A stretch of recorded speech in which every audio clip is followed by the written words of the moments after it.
Welcome, welcome. So this session is called You've Got Insights, How to Use Valuable Data to Improve Communication with Your Audience and Your Team. I'm so happy to have you all with us, and we're going to dive right in. So I'm Becca from Uppercase Industries, and I'm joined by my good friend and colleague Liza from Good Doobie Consulting. And I'm going to share my screen so we can tell you a little more about ourselves and get into the meaty content. So I'm Becca. If you don't know me, I'm the founder and CEO of Uppercase Industries. And I'll pause to say we'd love for you all to introduce yourselves in the chat while we're introducing ourselves. And we'd love to hear what's your business or your industry, whatever you're comfortable sharing. We'd love to know as much as you want to share. And where are you joining us from? A lot of times we have folks from all over the country, or sometimes people are just down the road. So it's fun to see that. So Uppercase Industries is a consumer insights and marketing strategy company. We help our clients, which are usually CPG or e-commerce companies in kind of the family, food, and lifestyle space, use data to reach their goals and make better decisions. So we'll be talking a lot about that today. We sift through information, translate it, and use what we learn to really craft strategies that really work.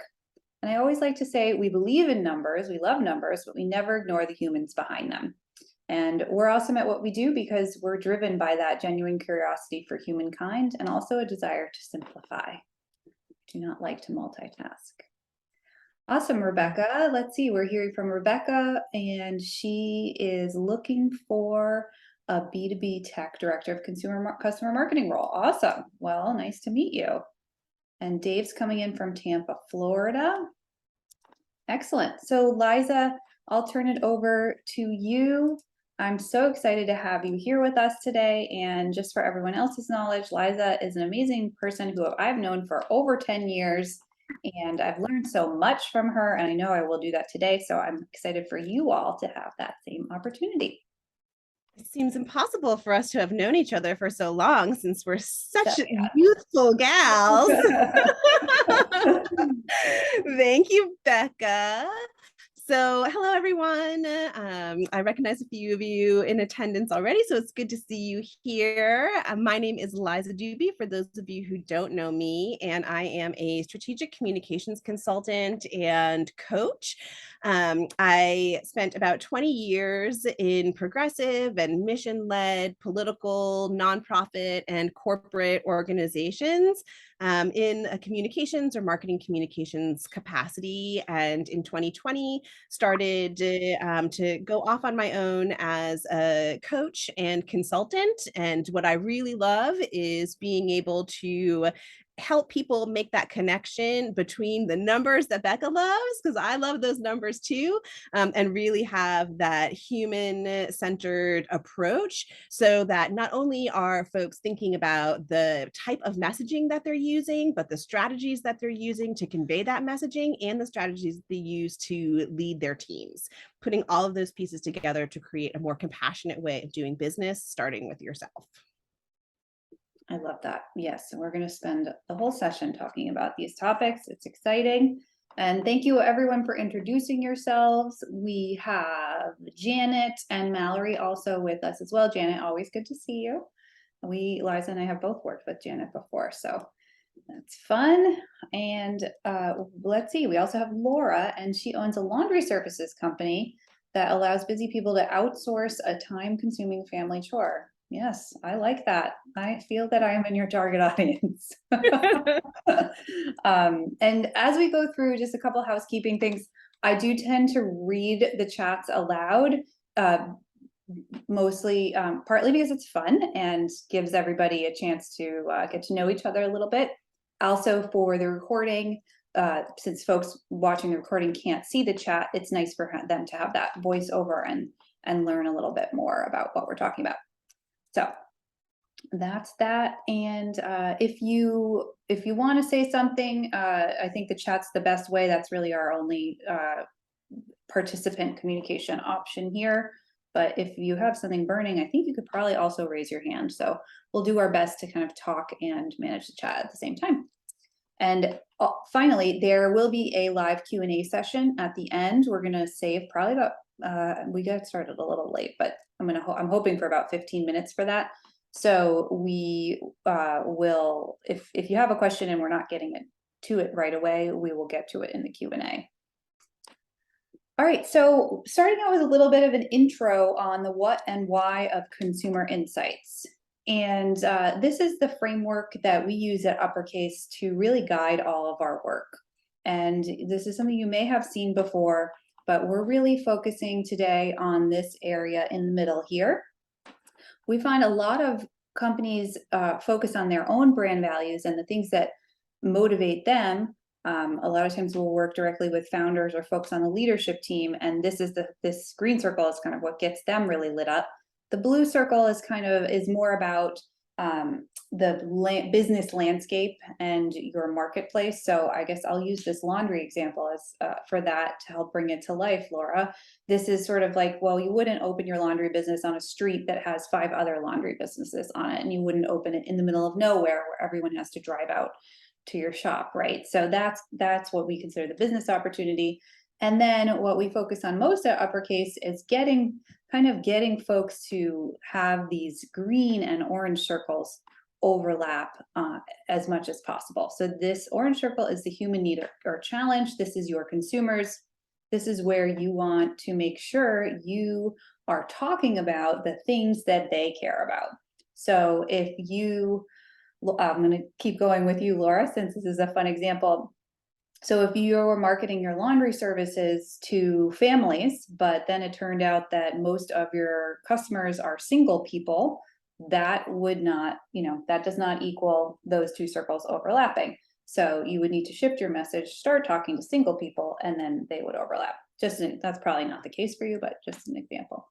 And specifically today, I'm almost thinking of this diagram as becoming 3-dimensional, because what's not on here, but what is happening in reality, is you and your team are kind of sitting on top or underneath. I'm not sure. You're everywhere in these circles, right? What you bring to the table that day, whether it's how you're feeling that day at work, whether it's your perception or your passions or your beliefs about anything in those circles, they really affect you and how you do your work. So that's why we have Liza here today to help us navigate that piece of the puzzle and get through to the other side. So, this is the why of consumer insights. I like to make sure we're upfront about why you should care about this when there are so many other things in the world of marketing that you could and have to care about. And it's a very noisy world we're all dealing with. But we think this is one of the most sort of ROI heavy areas for marketers to spend their time, because really amazing results occur when you say the right things to the right people. So baking this consumer focus, kind of a consumer focused lens into everything you're doing can just get you so far. And we see incredible things happen when people do this. So we see folks exceed goals on their product launches and campaigns. We see folks, take what you're learning today and then go off and increase your average order size by 10 to 20%. That's hugely impactful for a business.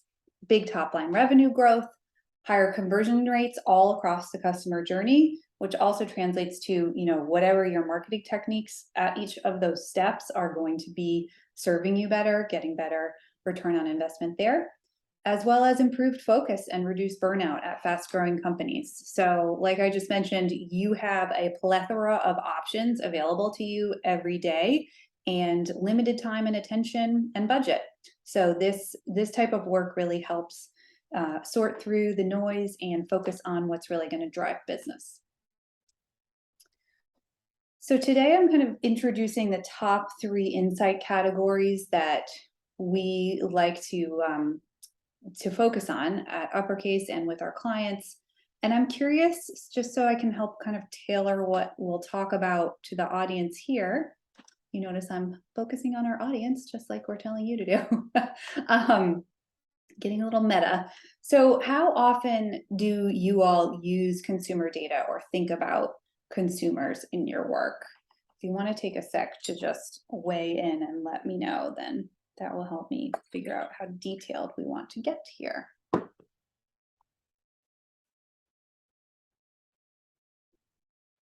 I'm gonna leave you a little time to answer that while I go through the first category. So this first category is what I call internal data. So these are the numbers you already have. I know some of you here have done a lot of detailed consumer insights and research work. Some of you maybe have done none of that. Everybody has something. You know, if you have transactions taking place in your business and your business is growing, there's data there to look at. It's just a matter of knowing where to find it and how to use it. So we'll go through that for each category here. So Dave's saying we look at our data, but it's often vague or fickle. Interesting. Yes, that can be tricky. And Liza's saying every day. P.S. Don't forget to make sure your comments are going to everyone. Yes, I am always making that mistake on Zoom. Janet saying always looking at consumer data when developing a communication or experience that is consumer facing. I think about who my audience is. That's amazing. That's very important. Good. Okay, so some numbers we already have. These are numbers that we recommend kind of once you get a handle on them, these are great things to include in sort of like your company dashboard, or maybe you sit down and do quarterly planning or yearly planning. They help you get an eye on what's really going on and how to move forward in your business. So this might look like observing your sales patterns, maybe over the past year or two. It might be honing in on what your best-selling SKUs are. And you'd be surprised how many folks I work with, and I ask them what their top selling product is, and they tell me one thing, and then we go and look at the numbers, and it's actually sometimes different than what you think of as your top selling product when you look at the numbers. It could look like Nielsen and IRI data. So that's really data used often in the CPG world, coming from, let's say a grocery store, and letting you know how you and your competitors are stacking up.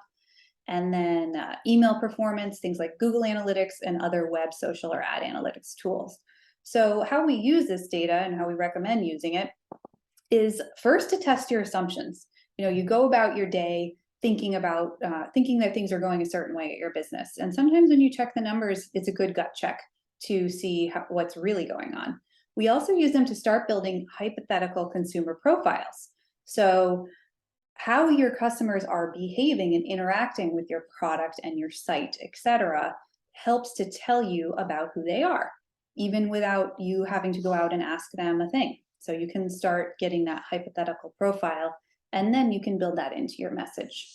It also helps you anticipate behavior shifts. So if you notice if you are tracking these metrics and you notice a change in one of them, it might tell you, okay, there's a lot, everyone is asking about inflation right now. So maybe you see a difference and you want to understand, it gives you a signal of where to dig deeper. Maybe you want to say, oh, is this driven by inflation?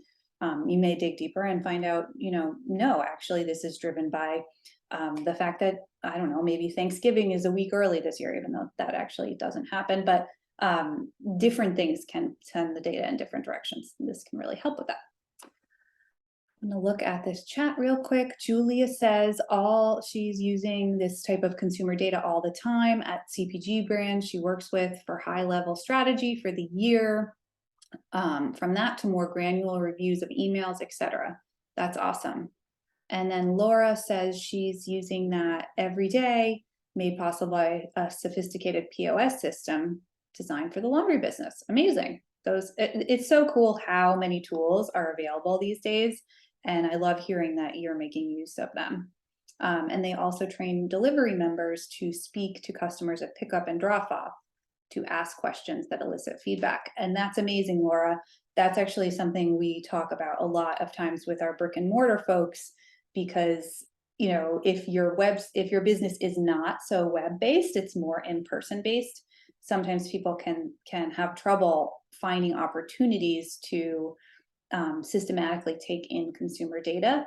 But little things like that, like when your process will involve a consumer touch point, such as a delivery drop-off, that's an amazing spot in your process to go and collect that information.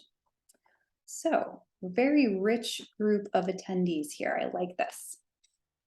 All right, moving right along. The second type of kind of area of data we think about is your current consumers. So this is your existing audience. You might have done consumer profiles that help bring your customer to life. You might have gotten that information from ethnographies, interviews, or having your delivery person speak with them. A lot of times folks will get this information through surveys or brand sentiment and health trackers. All of that leads up to a really nuanced understanding of your current consumer. And how to use that, some of you all in the chat have told us a lot of ways already about how you're using that information. You use it to lead with messaging that's rooted in what motivates your core consumer. Whether you're doing a new national ad campaign or thinking about a new email to send next Monday. And we also use it to build consumer insights into your R&D process, any big campaigns or launch processes, as well as growth planning. So understanding your current audience and a lot of factors about them leads you to a place where you can say, okay, well, this is the type of person we're reaching now. And I know that there are a lot more of this type of person out in the world. And so if I think about how I want to grow my business, I need to go out and find that. Okay, and category number 3 is your prospective consumers. And so sometimes, like I was just saying, the prospective consumers might mirror your current core audience, but sometimes you might look at your current audience and say, I can see that we are, serving, let's go back to the laundry example, Laura, you didn't know that you were gonna have us talk about you a lot today, so I hope that's okay. But if we go back to the laundry example, maybe you're having a great job, your marketing team's doing a great job of signing up new moms who are needing laundry because they just had their first baby and they can't believe how much laundry piles up, which I know happened to me when I had my kids. But you're like, well, actually also teenagers are way worse about laundry and they don't help at all. And so I think we could be targeting those parents too. So this is the side of things where that becomes more relevant when you realize that you could be reaching a different set of consumers than your core, but you're not yet. So the way you find this is by mapping out your brand value, and maybe you're making a list of all the groups of people you think your product or service could serve well, and there you're identifying those gaps. You can also get this information by observing who competitive brands are targeting, whether you do that, in a very sophisticated way by using kind of digital ad targeting tools and creating lookalike audiences, or you just kind of glean who you think they're targeting by looking at a set of ads in a magazine. You can also get this by speaking to prospects with interviews, focus groups, and surveys. And then a few great ways to use this information is to test messaging. So maybe you have one message that works really well with your core audience, and then you test a different one with your more prospective or your target growth audience. And then you can also use it to move from a marketing strategy that's really driven by your existing customer to more of a growth target customer. You can also use this information to drive influencer and brand partnership strategy, right? So sometimes that's the best way to reach a new audience, is to partner with somebody else who's already talking to them. And so that's kind of step by step how we like to see this data get worked into brand strategy. Okay, those are the 3 sections. And if anyone has any questions, please put them in the chat. And I am going to now turn it over to the wonderful Liza Doobie. Thanks, Becca. I'm gonna turn off my...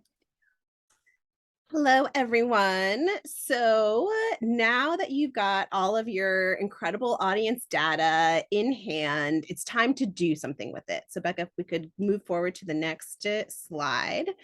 As marketing and business leaders, you're not just the voice of your business in front of your audience. You're also responsible for representing your consumer's voice, their needs, what delights them, what makes them buy, with the rest of your business, starting with your team. So when we think about who marketing really represents, it's kind of everybody, which is why marketing tends to end up being in the middle of everything. The closer your connection to your consumer, the easier it is to not just determine your strategy, but to inspire your team and convey your rationale to the finance, sales, and product teams that are supporting your work. So let's move forward to the next slide. If you think of marketing as a mosaic, it's a bunch of tiles mixed together to make a beautiful image when you step back. In addition to things like your tech stack and your budget, that picture is also made up of details about your audience, your business, your team, and you. And if you don't arrange them strategically, you've just got random tiles scattered around instead of the big picture. Once you've got your audience insights, it's time to assess your team in that context. So on the next slide, before you get into who's going to understand what about your audience, so before you really dive into who's really going to relate to your target, there are a few key emotional intelligence skills to gauge on your team first. Let's start with flexibility versus risk aversion. How eager are they to learn and try new things? You might be excited about finding new ways to communicate your brand, but that doesn't mean your whole team is as excited as you are. If you're working with people who love their current routine and ways of doing things, your new approach won't work unless you've addressed that need for flexibility first. Everyone needs to be brought along on the same ride, or else your brand will end up looking like a pile of tiles instead of that beautiful mosaic, and it will stay that way. This is just as true for how you manage up and across your organization. Who among us hasn't had that one grumpy old leader that just creates a human roadblock just because they don't like change, right? So in those instances, the real secret here is that you have to address those roadblocks head on and call it like you see it before you can make any other type of progress. And we'll talk about that a little bit as we move forward. After you think about flexibility and risk aversion on your team and for yourself, the next thing to assess on your team is the idea of empathy versus self-centeredness. How often do they consider others in their reason for making a strategic change? This one might be a little bit trickier if you don't have a strong relationship with your individual team members, but it's likely that you've gathered some clues along the way in one-on-ones or team meetings. And like all things that are related to emotional intelligence, there's nuance here. The key in this one is to really think about this assessment not as a judgment, but just the facts. Right. So if someone, it's important not to try to force someone into being more empathetic. You're very unlikely to succeed in getting someone to change something that's a core dynamic within them. But if they're used to playing the solo game, it's important to understand what's motivating for them so that you can frame your approach in whatever way is more likely to make progress. So for example, if someone's more interested in what's in it for them instead of in building relationships, it's your responsibility as the marketing or business leader to connect the dots between those relationships and their reward. So let's look at the next slide. While it's not necessary for Liza, everyone. can I ask you a little question on this? Do you mind? Sure. So if I'm a leader and I'm doing these assessments, obviously that's something that you lead people through in a process, but is this something I could like sit down and do in my notebook? Does it or do I need to like go conversation by can you walk us through like the sort of almost physical piece, or how do you work this into your work? Yeah, the ideal situation is that you're developing actual relationships with the people that you're working with. So, right, like that's ground level. Ground level is that if you're trying to get people to have relationships with your consumers, then you need to be modeling what developing relationships really looks like with the people that you're working with. And then I think the other piece of it is to really, the idea of it not being a judgment, but just the facts, I think can be a really helpful framework for when you're thinking about the various strengths and weaknesses of members on your team, because you're never going to have a totally uniform group of people who are all performing and behaving and responding in the same way. So it's important for you to, in order to get anything done as a leader, to really have an eye on what truly motivates people. So I encourage people to have one-on-one conversations. If you're starting off as a new leader, to have a new leader survey where you actually directly ask people, what motivates you? What demotivates you? How do you want to be recognized? You can even ask about some of the emotional intelligence skills that we're talking about here.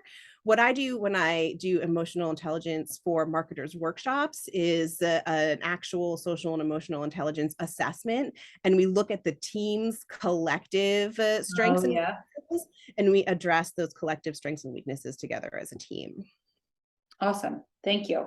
That helps Yeah. bring life. Sure. Okay, now back to you. Yes. So we can move forward to the next slide.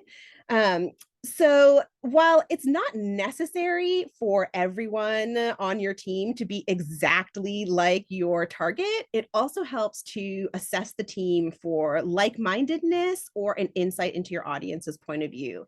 And Julia, who is in attendance here today, was a part of this transformation that I'm about to tell the story about. So I'm imagining her nodding her head enthusiastically. But when I was at Stonyfield, we shifted our longtime consumer profile of lifestyle of health and sustainability consumers, or LOHAS consumers, to millennial moms. And our creative team was still doing dad jokes and hardcore organic messaging and gingham napkins under yogurt cups on standard digital display ads. So some members of the team were more prepared to make the shift to messy toddlers and tugging heartstrings in daily social posts than others. And that really made an impact not only on the way that we were doing our work, but on who ended up leading that work. There was a really dynamic shift in the organization as a result of this change in our target demographic. So on the next slide, the trick here is to start with yourself. Just like everyone else on your team, you are a part of that beautiful mosaic. And it can be hard to see yourself when you're a part of the picture, right? So once you've turned your consumer insights into a persona, as real a person as you can imagine, it's important to then look critically at how well you relate to your consumers' demographics and preferences, and to be honest with your team and with yourself about your own strengths and weaknesses when it comes to getting into your target's head. One of the biggest challenges for marketers and leaders is recognizing when our personal preferences don't matter. One of the biggest challenges for marketers and leaders is recognizing when our personal preferences don't matter. I can't reinforce that enough. In the example I just gave, I was a mom of toddlers at the time, but solidly Gen X. And meanwhile, half my team was as millennial as it gets with no kids. So by respecting each other's points of view, we were able to use those shared insights to drive really compelling approaches to our new audience. And I know there was a prompt on the last slide. I think maybe Becca, you just popped it into the chat, but we'd love to hear examples of when you've had to make that type of audience shift or point of view shift. Let's see. Yeah, and we have Julia weighing in here. And Julia, I was trying to see, I don't think you've shared what your business is. I'm curious if you feel comfortable sharing, drop that in as well. But Julia is saying we made a strategic decision to focus on our baby and kids line as opposed to our core adult line. And the way that they got there was a lot of consumer research, ethnographies, etc. And that's what I always tell folks is that these making these shifts is a huge investment. And as Liza was just describing, your team is going to have to go undergo some upheaval here. And so okay, hang on, Julie, I'll get back to that in a second. But when you make these changes, it is really important to have the data to back it up, right? Because you don't, unfortunately, that doesn't always happen. And as Liza was saying, sometimes you get a leader who's really just like ingrained and set in their ways. And kind of maybe has a whim that the consumer should change. And you can kind of just hear during this conversation that that's a really big decision and it's going to impact a lot. And so Julia was responding to Dave's question about how should people assess that the audience changed. And so you were talking about that at Stonyfield. Okay, got it. Now I'm with you. So Yeah, yeah. yeah. And what actually motivated that change in the audience, Becca, was the consumer research that Applegate did that shifted a lot of Applegate That's marketing. so And funny. Stonyfield hired the same researchers to go through the same process Oh, as us. And we weren't really sure what we were going to come up with when it came to who that ultimate ideal customer was. And we were very adult focused in that picture on the last slide. I mean, it was really the like granola crunchy tree hugger, whole milk yogurt line eaters and quarts, right? And then we really shifted over into millennial moms who may or may not have any type of attachment to organic as a values-based concept, and more of organic as an idea of this is the best thing that I should be feeding this new little human that I've produced. So there was a real shift organizationally that was harder for some people to manage than others. And Julia was working on the baby and kids line at the time. So like my PR and social team, we really jumped right on it. More cute babies feeding puppies. Let's put these pieces together. But it created some real challenges, and we really spent years refining what our overall brand was as a result of that shift. yeah, that's amazing. That's so interesting on so many levels, because it's funny that Applegate core customer research is actually, for those of you whom I'm not sure if I mentioned this, but I worked at Applegate, and that's how the natural and organic meat company, and that's how Liza and I met each other way back in the day. And that work is actually what inspired me to start Uppercase, my company, because I saw on the ground level how impactful it was. And I love that it also inspired Stonyfield to make that big shift, because I think looking at where Stonyfield is today, I mean, now as a mom of two pretty small children, I think of Stonyfield as it's a kid's brand, basically. So good job, everyone. You did it. Um, so, so that's Yes, cool. That's a great yes. real life example. Yeah. And it was really true when we drove down into that consumer persona. The team that I was leading was really managing digital and social and consumer engagement. And there were definitely some people on the team who were really ready to have those conversations, and other people who weren't, and people who were very up with the millennial lingo and Yeah. the media that millennials were using. I mean, this was like early days of acknowledging millennials as a buying demographic. So it was like Look a at long us time now. now. But it really took a lot of one-on-one conversations between me and the brand managers and other leaders in that organization, and then brand managers like Julia, who were really driving that change from the baby and kids product line, to convince people that this was the right way to go, that we had to let go of some of the things that had been a part of the legacy brand for decades.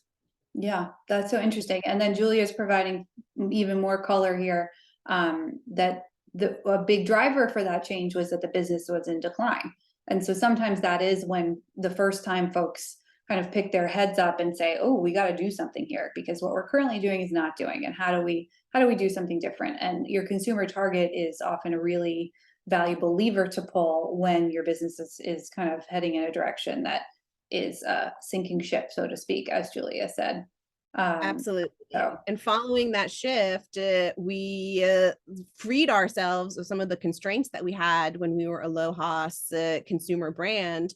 And by making some bold and slightly controversial choices organizationally, the Yo Kids brand had 100% year-over-year growth about a wow, year after we made that shift, and really became an anchor brand for the organization. amazing.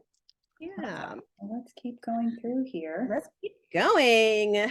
So knowing that you've got all this stuff, now we've given you all of these things that you could be thinking about, tons of audience data that you could be getting from a whole bunch of different places and lots of things to think about with the actual humans who are going to be implementing that implementation. So how can you make a plan that uses your limited energy to make the greatest impact? There are a variety of different approaches, but let's jump to the next slide and we'll talk about one possible approach. If you're struggling with where to start when it comes to forming a plan around your audience insights, try making a micro plan. Think about your audience member in the moment they come across your message. Let's say you've used website data to determine the channels that drive traffic to your site. Start there and then imagine them, your ideal audience member, coming across your creative. What channel are they on? What device are they using? What time of day is it? Where are they physically? What are they doing? What are they supposed to be doing? How are they feeling? How do they want to be feeling? Why do they usually use that platform? Really dive deep into just that single moment in time when you are making contact with your ideal audience, and then come up with a story that is a likely possible story based on the data that you have in hand, and include yourself. So your ideal audience member might be a mom who is passing the time on the sidelines at an afternoon soccer practice, trying to figure out what to make for dinner, and you just happen to have the ingredient that will change everything for her. So that might lead to promoting a Pinterest recipe board with quick and easy dinners using images of kids in soccer uniforms around the table.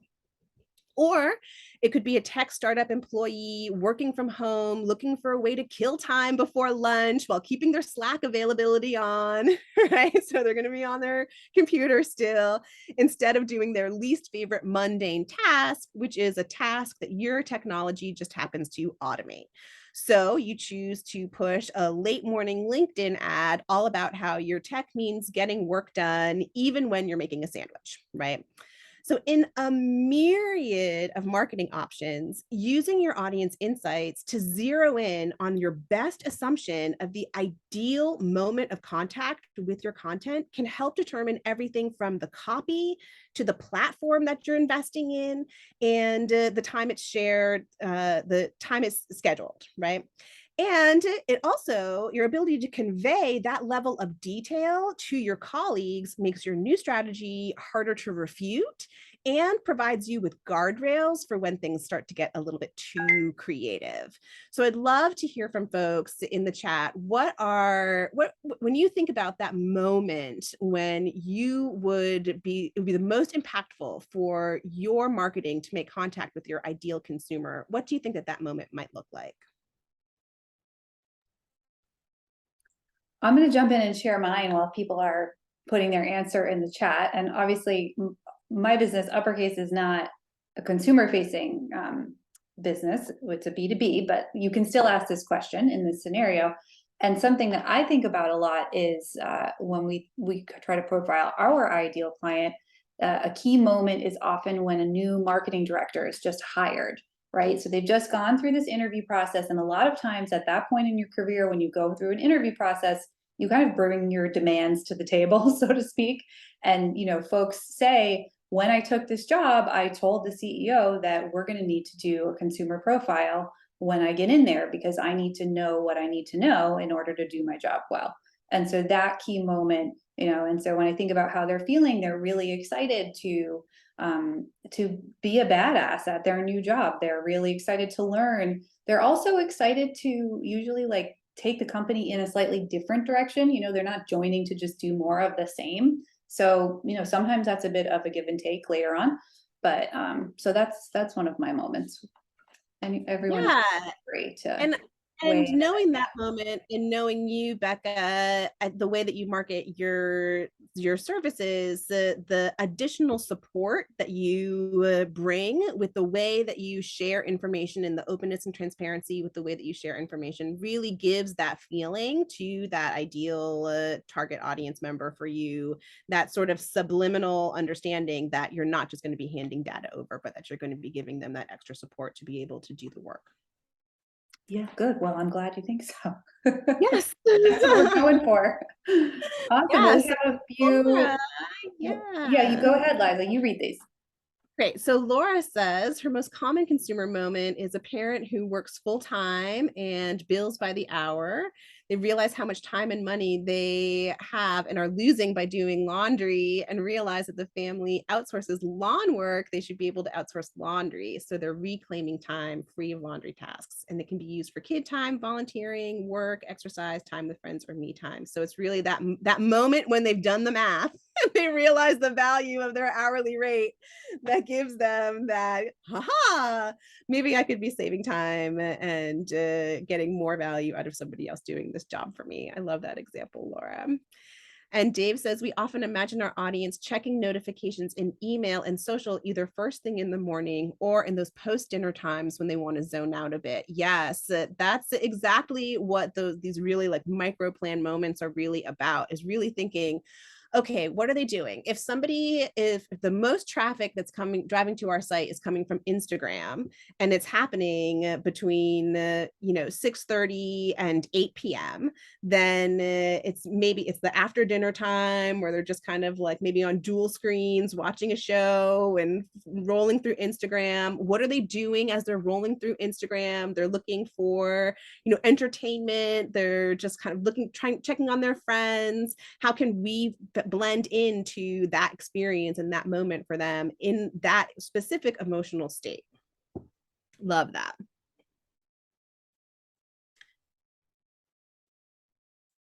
Awesome. Well, we are going to go through a couple of case studies quickly, and then we will get to the Q&A.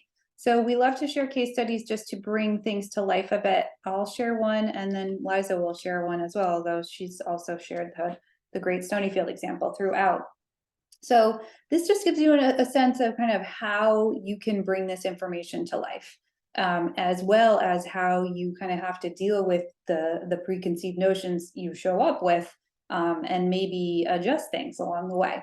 So this is a great example of a wellness media site, really content-driven business, was interested in starting their own line of products. So moving from the content side of things and an advertising model to products you can touch and feel and buy. They were considering everything from kitchen. Oh my gosh, sorry. It's okay. My dog just knocked over a table. Everybody's fine. Wow. That was scary. Sorry. Anyway, so this person was really more excited about the food side of their, she's fine, Lilith. Okay, she didn't get hit by what fell down. So the wellness blogger was more excited about the kitchen side of her business. She was just more passionate about food than the other stuff. And so it was quite an adjustment for her to wrap her mind around what we actually learned, which is that folks are really coming to her for primarily skin and hair care advice. And so then they ended up producing a line of hair care products. But it was a big change. She was imagining her pots and pans on shelves at Target, and instead she's in this whole other department. And we learned that from getting into that core customer data. So that's one story of adjusted expectations and success. She was able to really, to this day, they have a successful new line of products. Liza, I'll turn it over to you. Great. Yeah. I think changing revenue streams or adding new revenue streams or refocusing on revenue streams is such a common theme when it comes to needing to go back in and look at your audience insights and make some changes. And that's true of this example as well. I was working with a nonprofit founder, and that nonprofit had been exclusively grant funded. Her board of directors decided after working with a consultant that they were going to add a membership revenue stream. And she was really concerned about bringing this new revenue stream front and center, having only exclusively been focusing on messaging her organization to funders for the previous 7 years. So what we really needed to do was not only tap into the audience insights that they had, but also help the founder of the nonprofit to overcome her anxieties around making this shift, which were partly she wasn't sure if she completely believed in the shift itself. And so she was having a hard time feeling motivating and therefore motivating her team. And it also felt really overwhelming to be recreating their entire messaging and communication strategy because they were really a very bootstrapped organization. They were, they weren't overwhelming. They were adding a new revenue stream because they needed more revenue, and it felt really challenging. So not only did we tap into the insights that we had from past research, and we did a little research on our own, but I also worked directly with this founder and coached her through how she could change her point of view on this additional revenue stream in a way that would be motivating and strategic for her to hand down to the rest of her team so that the work wouldn't feel overwhelming. It would make sense to everyone, and it would create the kind of storytelling and messaging that would make that revenue shift a real success. That's amazing. What a great story. Thank you, Liza. Awesome. Well, let's see. We have time for a bit of Q&A, and while you all are pulling up your questions and putting them into the chat, we did want to share a couple of ways on how you can work with Liza and myself. This is, like we promised, this is a pitch-free webinar, but folks always ask us this after the fact, so we're sharing just some quick ways we can support you in our general work that we both do. We also work collaboratively a lot. So if you're interested in doing a project that has both the customer research and the emotional intelligence working with your team piece of the puzzle, we could certainly do that. But first up, uppercase, we call our consumer profiles your customer compass. It's really a profile that's designed to drive your business forward and really be kind of a tool that helps you chart your path. That's our basic service. And then we also do unique research, project development, execution, and analysis. Liza, I'll let you speak to the best ways folks can work with you. And then we're both also going to put our calendar links in the chat. Yes. Have them available. So as I think I mentioned along the way, I do a customized workshop that's called Emotional Intelligence for Marketers. And there's also a variation that's Emotional Intelligence for Teams, where your team can be assessed for their emotional intelligence strengths and weaknesses individually. And then you review sort of a collective set of strengths and weaknesses. And we work through some of the strategies to really figure out how to use those skills to get things done. And then I also offer sounding board sessions for marketing and business leaders who need help with somebody giving them that outside perspective when you're feeling too stuck inside the mosaic, when you're just one piece in that picture and you're having a hard time pulling yourself out and seeing the role that you're playing and how things get done. I can work with you to help you be able to identify your best way of getting your team to do that work. Awesome. And can you put your calendar link in the chat, Liza, please, so everyone has access to it. And then we also wanted to share that there's a little deadline, never hurt anyone. We are offering 10% off any service that is booked for anyone who books a call by Wednesday, the 16th, next Wednesday. So if you you don't have to have your call by Wednesday, you just need to book it by then. So if you have a project in mind, just go ahead and book your time. We are not pressure sales type people, so it will be an open conversation to see if it's a fit, and you'll get that benefit of a little bit of a reduction in price. And we're happy to offer that to everybody on this call in return for our, as a gratitude for you all showing up today. And now we will, let's see, I haven't seen any questions come in yet on the Q&A, except, let's see, Dave did have one here. I'm gonna stop sharing our screen so we can, everybody looks at enough decks these days. I think we can just do these live. So Dave is asking, he says, we've had shifting definitions of core customer internally. How do you define it? So I'll jump into that one first, and Liza, and then I hope you have, I'm sure you'll have things to add, but how we define core customer at uppercase is we start with current customer. So who is the current customer? They are likely going to remain your core, but sometimes you get in there and you see who's your most frequent shopper and you're like, that doesn't really like line up with who I want it to be, whether it's their age or their values or whatever. So then you can add to, a lot of times clients will add to their current customer a few either demographic or psychographic attributes that then make them their core. And that also allows them to grow the pool of current customers. Yeah, I would also add that if you're really struggling going back and forth with what a particular term means from a definition perspective, it might be time to try a new set of terms. So if core customer isn't working for you and it's creating confusion, then the next step might be to choose a different set of language, like top priority, secondary priority, or some other shift in language in order to be able to find that common ground that everybody understands when you're having those conversations. Yeah, that's a great point. And that's also why a lot of times we try to come up with a real human name for our clients' consumers, because just having a name or an acronym can help bring that term to life much better than sort of a jargony term like core or target. You know, it's more fun to do that. And let's see, thank you, Janet, for weighing in on your experience working with us. We love working with you too. And then Alexandra has a question. What have you discovered when the customer is double layered? Example, parents who sign their kids up for activities such as dance class. You need to appeal to the parent who makes the decision and also get the kid interested. So I think this is a great time for that micro planning that Liza was talking about. Do you want to dive into this one? Yeah. So you still want to think about who the ultimate decision maker is, right? And if you're trying to convince the ultimate decision maker to convince their kid to do something, then that's where you want to be thinking about that micro plan. So how can you empower the parent to have the kind of appealing information that's going to then get the kid to make the decision that you want them to make? Although I know a lot of parents who just put their kids in activities whether the kids like it or not.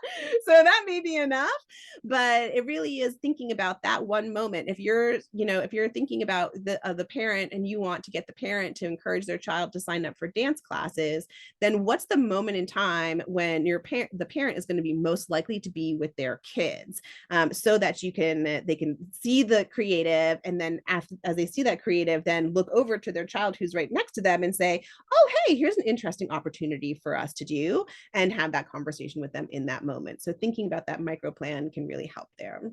Yeah, that's great. And I would also add that, you might come up with a few micro plans, because I know sometimes my daughter's friend is in dance class. So she comes home from school and she's really more of the motivating factor. And sometimes I get the email from the YMCA or dance studio and I'm the motivating factor. So it's helpful to kind of go through those two paths, because they're going to be different. And probably what will happen is one of them will be the one that you either know because you're an expert in your business, or you have a hunch that is more common and you go with that one, and then you see how it goes. And then if you're running into walls, then you have another one that's already plotted out and ready for you to try.